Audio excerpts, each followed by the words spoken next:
Speaking of excitable boys, we do have an excitable boy on the phone right now. Well, we do hope so. He's there. I can hear him. He's heavy breathing. See, I told you. He's there. For those of you who love SBS Monday nights, I think it is 7:30, amongst other times as well, you'll always recognise one thing out of Mythbusters. And that is? The voice. The voice. Hang on. The voice. He just doesn't have it, does he? No, I don't have that one. Ladies and gentlemen, please welcome the voice of Mythbusters on the phone to have a chat to us, Mr. Rob Lee. Hey there, guys. Rob, how are you, mate? Rob, thanks very much for taking the time out to have a chat to us. You've only been there for 14 minutes. You're going mad already. Oh, that's... No. We've been doing this for 20 years. We've been mad for those 20 years. Believe me. I wouldn't tell too many people that. Anyway. Why not? We're proud of it. That's our motto. Absolutely. No, that's a pretty good innings. That's a pretty good innings. Congratulations. Absolutely. Happy anniversary. Oh, thank you. Thanks. I'm just so glad that we haven't been together that long. No, we've only been doing a show now for 3.5 years. Yeah. About that, wasn't it? Yeah. After we left that scene, Right. That's another one of those things. So you took your program elsewhere. Yeah, absolutely. Well, we did, and then they told us to go elsewhere. And we'll just leave it there now. So, Rob, tell me, this is one thing I've been interested. How did you get involved with Mythbusters? Was it just a straight audio demo, or what? Yeah, well, I was actually doing some work for Beyond Productions, who produce the program here in Australia, as you know. Yep. And I was doing some narration work for bits and pieces and stuff. And the executive producer at the time basically just bailed me up one day and said, "Listen, I want you to have a go at this other show. It's called Mythbusters, and but you can't do it like you've been doing. You got to do it slightly differently." And I said, "Well, I'll try." So I put down an episode and then put down a couple more, and they came back and said, "Oh, that's all right." So they came back with about 10 others, and then off it went from there. So I was just literally, it was just pure arse. I was just Johnny on the spot, I guess. Although, I'd like to think that I was super talented and I was, absolutely perfect for the show. But, obviously it was brand new, a totally new approach. So we were all sort of, finding our way about. And anyway, I was there. Did you expect it to last as long as what it has? Not to say that it's actually finishing up, but it's still going? Yeah, no, to tell you. Well, you just take it as it comes. They came back and said, "Well, we want another season," and then I think we'll have another season. And by then, it was pretty established, and then off we went. Yeah. So, and I guess it'll go for as long as it'll go. But certainly it's certainly created, I guess, a new sort of genre, if you like, science programs of the noughties, and a little bit more fun than Professor Julius Sumner Miller, if you remember. Oh, God, yes. I actually got to meet him one time, many years ago. There's a suburban shopping centre, sort of in the inner southwest, called Roselands. Yeah. And that wasn't too far from the school I was attending. And he was appearing there one afternoon, and I went there. He was on stage, sort of thing. Did a couple of experiments, oohed and ahed everybody. He was an absolutely wonderful guy, brilliant on stage and all the rest of it, and he did an autograph session afterwards, sort of thing. And it was one of the great things that I always remember is actually being able to go up. I think I was about 9 or 10 years of age. Wow. Getting a signature, having a quick chat to him, sort of thing. He's just one of those people that you get the question from different people. If you had a chance of having a dinner party and you could invite 6 people along, dead or alive, didn't matter who it was. Who would you invite? He would be one of the people I'd love to have along. Oh, would you love it? Especially doing all these science experiments. The ones that I love, the ones he blew the egg up. in the bottle. Now listen, this is what you've got to do. Yeah. Did he hit you on the back of the head for being a Dumbo? Oh, God, I don't remember. No, not me. Well, he wouldn't do that to a 9-year-old, that's for sure. No, indeed. Yeah, absolutely. And the Curiosity Show is another one, too. But this, of course, is slightly ramped up, I'd say. Yeah, slightly? It's kind of like those two shows on steroids. Yeah. Yeah, so there you go. It is just wild.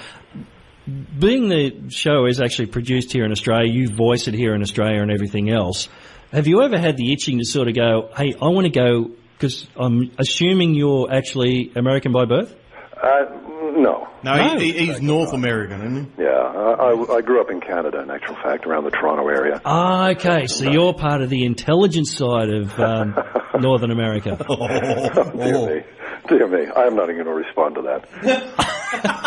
Chicken. I mean, what are they going to do? Blow you up? Look, I don't know what to say to that. Adam and Jamie, I mean, they're the guys. Really, I make no distinction. Really, Canadians are nothing but boring Americans anyway. It's, as you know, the distinction between the Blues and the Maroons. Go figure. But does that mean you're boring Queenslanders? We're on the pitch, so to speak. So. Yeah. No, that's great. Well, okay. Well, have you ever had the itching then, seeing the show is produced in the States, not produced, but it's filmed in the States and all the rest of it, to go back over there and have some fun and actually see the guys in action? Yeah, well, I've done that a few times. So I've been fortunate enough to go over there and spend a day or so on the set with either Adam and Jamie or the build team. Yep. And just hang around like like a bit of a stun mullet. It's pretty boring television, I mean, making television can be pretty boring. There's a lot of stuff in between the stuff you see on television, and so you do a lot of standing around. Of course. But it's great fun to see them at work, and I've also been to the Emmy Awards a couple of times, so that's always good fun too. Ooh la la. Yeah, I know, hobnobbing. He's Name dropper. Name dropper. Who'd you sit next to? Go on. Who'd you sit next to? But so I have, it's great. But really, it's not glamorous in the least. It's pretty basic, What you see is literally it. There's not a lot of flashing lights, and there's not a lot of glamour at all. They're done up. They get dirty. At the end of the day, do they ever get dirty sometimes? But it's fun. Yeah, well, we always think about that with Jamie. But as we said when I was there with you guys, he's a robot. In fact, he is not a robot, but he is a big fan of robots. Yes, he is. Yes, he is. And he did give me the brief on the robots there, and when I visited the first time I went, actually, and I got a 10-15 minute tour of his robot area. Or his man cave. Yeah, it's great. And Adam's, of course, over the top, funny guy, and the build team are great too. Tori's good fun, Grant's great, and and Carrie's really lovely. Absolutely. Didn't you tell me a bit of a story that you're trying to give Adam a hand one time, and what happened? He turned around and said, "Excuse me, I'll do this myself." Yeah. Well, it was my first time there actually, and so he pulled out this big long piece of wood and he was going to cut it or something like this. So I just grabbed and steadied, and then he said, "Oh, sorry, mate. Do you mind? I just want to do this myself." Oh, yes, cameras, yes, okay.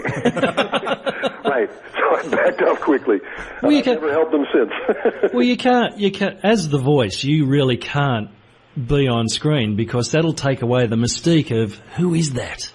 Who is that? Well, that's true. That's very true. There's this thing called busting through the fourth wall where it's sort of like, I guess you sort of switch roles in some way. You're right. I'm certainly not paid for my good looks. That's for sure. Neither are we. Just like Mark and I. Yeah, exactly. Well, the funny thing is, we don't get paid either. That's the big difference. And as you said, everyone thinks that being behind a microphone or doing what we actually do is extremely glamorous and so forth. But they don't realise that. We think back in the day before we got into radio, and everyone thinks that we're. Yeah, Wolfman Jack, you know what I mean? And it's the way it is. But really, we get in there, we put a set of cans on our heads, we get a microphone in front of us, and we got a list in front of us and say, right, this is what we've got to say, and this is what we've got to do. And people don't realise that is in itself is just not that glamorous. No, it isn't glamorous at all. And they sort of put a root. I've been doing the show in the same audio booth for that time, and I think about 2 or 3 years ago, finally got a new pair of headphones. But it's nice to see the show who's got that budget. Oh, look, they look after their people, don't they? And they're great people in the audio department too, so they might swap a mic around every now and again too, which is great to see. But But yeah, you're right. It isn't glamorous. It's not meant to be, but it's meant to be technically good. You know, that's the key. Absolutely. Yeah. And that's what it is. And that's the way it gets presented on TV. You see, as you said, you know, the show gets condensed down. So what may take 15, 20 minutes on TV sort of thing could take 2, 3, 5, 10 hours to actually do. Or days, yeah. Exactly. Yeah. Well, but just back to your question, I actually did appear very briefly in one episode.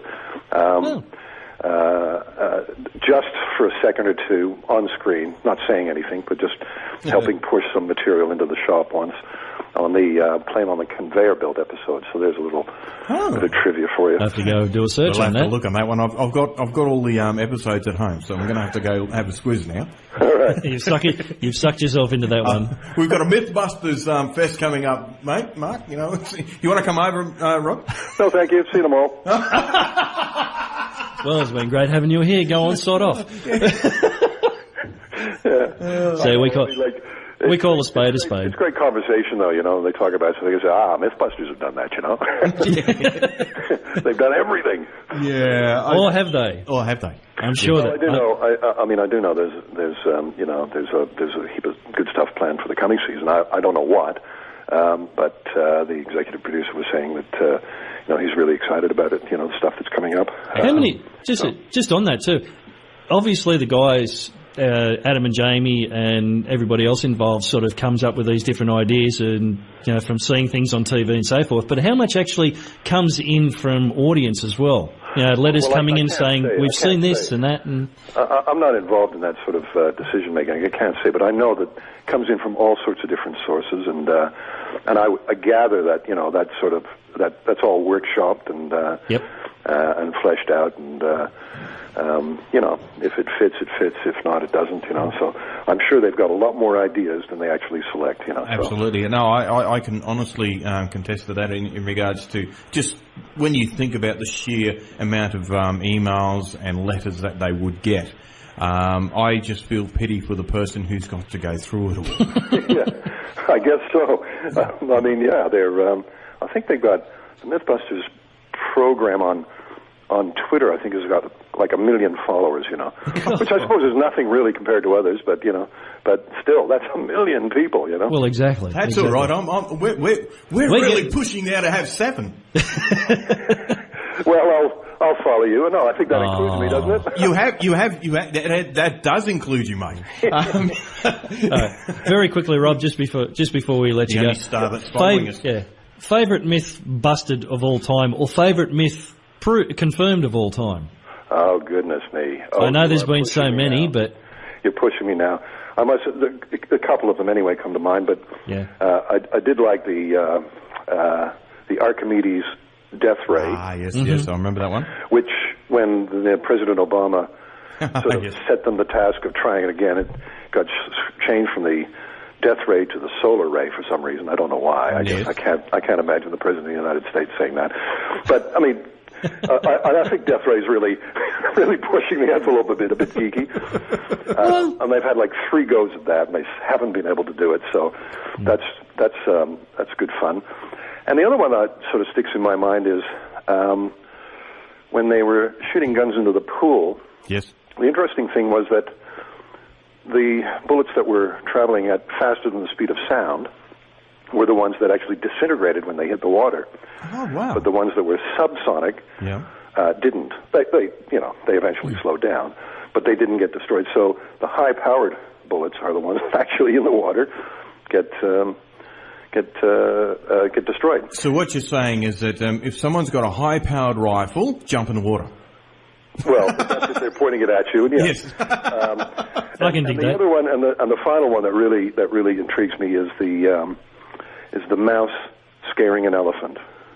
Yes, I remember that one. Yeah. Where they hit a white mouse under a piece of elephant dung. Yes. And pulled it off as the elephant was going by, and the elephant actually stopped and went around it, and it was just absolutely fascinating. I do remember watching that one, and I actually honestly thought, wow, that's something I wasn't expecting. I was expecting the elephant to look at it and go, whatever. And step on it. Yeah. So it's not all explosions. I did like the cement mixer explosion, though. That was that was one of their first really big ones, and I thought that was just amazing, you know. Their first big one, and then unfortunately, if I remember rightly, they didn't film it in high speed. That's correct. Yeah. Well, I don't know. I think that's the case. Yeah. I haven't seen any high quality versions of it. And they had, so the slow mo is stops still. You know what I mean? Bang, bang, bang, bang. Yeah. So it's not in the high speeds, unfortunately. But it was an awesome one. You could see the shock wave literally hit them in the chest physically from that one. That was brilliant. Yeah. Well, so I'm glad I wasn't there for it. But you know, it's great. It's great TV, and they've gone on from strength to strength. So that was many years ago now, like, I don't know, about 5 years ago or something, more maybe, I don't know. Something like that, I think. Coming up to the 10th anniversary, isn't it? It is. And I'm sure they've still got so many more experiments to have fun with. Yes, yes. Yeah. All right, Rob, look, it's getting on. We'll let you go. Well, thank you extremely so much for sharing your time with us. The phones are always open for you to give us a call and have a quick chat. And even the roads, Anytime that you can let out some info or what's coming up, sort of thing. If you can sneak that to us, I'll use you as my unofficial secret leaks. That sounds great. Yeah. Please, we'll be happy with that. And of course, don't forget, it's just the M5, mate, all the way down. What? Oh, the M5, right? You just got to hit the M5. Well, if you're on the northern beaches, all you got to do is hit Pittwater Road, head over, depending on where you are, Pittwater Road, Spit Bridge, come through Mossman, over the bridge, and you're on the M5. Don't forget a packed lunch and your passport. Absolutely, darling. No. You only need the passport if you need to go to the Sutherland Shire. Yeah, no, that'd be true. That'd be true. But he's an old story, isn't he? Yes. All right, guys. Thank you so much. Have a good night. You too, Rob. Thanks very much. We'll talk to you soon. Thank you very much, Rob. Take care, mate. I appreciate your call. Okay. Cheers. Bye-bye. Hooroo. Don't you just love it when things work out so well? Yes. Hey? Don't you just love it when a plan comes together? Yeah, we're still waiting for that to happen. Yes. White Steak now. Here I go again on 89.3. Your local station, me and him. On the Sunday night. R&R. And thanks, Rob. Thanks, Rob. Good on you, mate. You are a nice bloke. You are an absolutely lovely bloke. Is that enough sucking up? Yeah, I think so, yeah. Okay.